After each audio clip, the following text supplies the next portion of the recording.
Hi, everyone. Welcome to Unit 6. This week is sort of a lighter week in a sense. And what I mean by that is that you don't have a longer form paragraph or essay to complete this week. However, you should be working ahead towards your argumentative essay draft, which is due next week. There's a link to that assignment in Unit 7, obviously, which you could look ahead to. It's also in Unit 5, which is what you're completing today. Today, we're going to talk about crafting an argument and sort of the three pillars or the three types of arguments that are made in writing and in rhetoric. And so our discussion board centers upon that. And so what people often do this one wrong. Okay, so I'll just get that out of the way. What you're asked to do this week is to find an advertisement.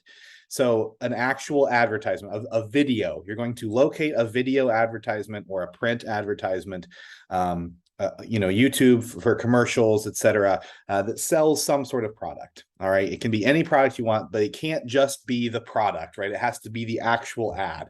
In other words, you could choose Bud Light, right? But you're not reviewing the product Bud Light. What you're doing is you're watching a video of a commercial for Bud Light, and then you're going to analyze the elements of that commercial. Okay, hopefully that's clear. You're not analyzing the product, you're analyzing the commercial that's presenting you the product. Okay, and what you're going to do here is you're going to choose that one, and then you're going to answer these questions here in the initial post, sort of a summary about the advertisement, what it's doing, what the advertisement is doing.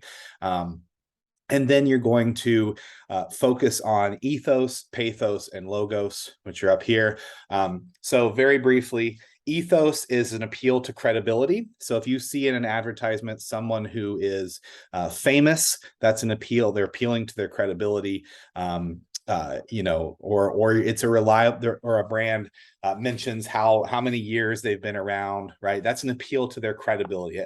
You're trusting this company. You're trusting to buy this product from this company because you have experience with it in the past, etc. So that is ethos. Pathos is an appeal to emotions.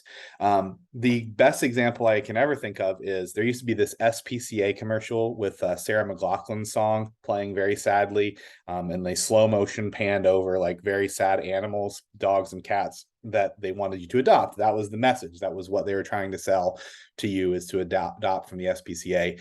And they do that with the emotions of the pictures, the sad pictures you see, and the strains of the sad song. Okay, so it's an emotional appeal. Generally, pathos is when they think about country, they think about family, they think about things that sort of rile people up, right? Or feel sentiment about something in order to sort of buy things, that how they connect to it on a personal level. And then finally, logos, which is an appeal to logic and fairness. The important thing to note about logos is that it is normally something that is measurable. People sometimes confuse logos and appeal to logos with facts. We've done lots of work for these last couple of weeks with facts and opinions, et cetera, reliable sources, et cetera. That's not always the case, because you could make an appeal to logos but lie, right?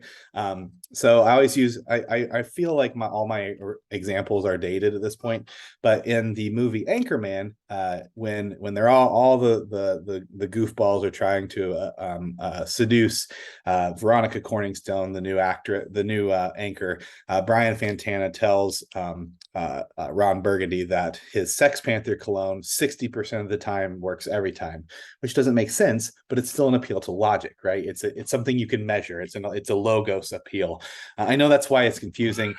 You'll see anytime you see statistics or numbers, for instance, like if you're looking at a car, they might cite like the miles per gallon, right? Would be an appeal to logos. Look at our great miles per gallon, save you money in this way.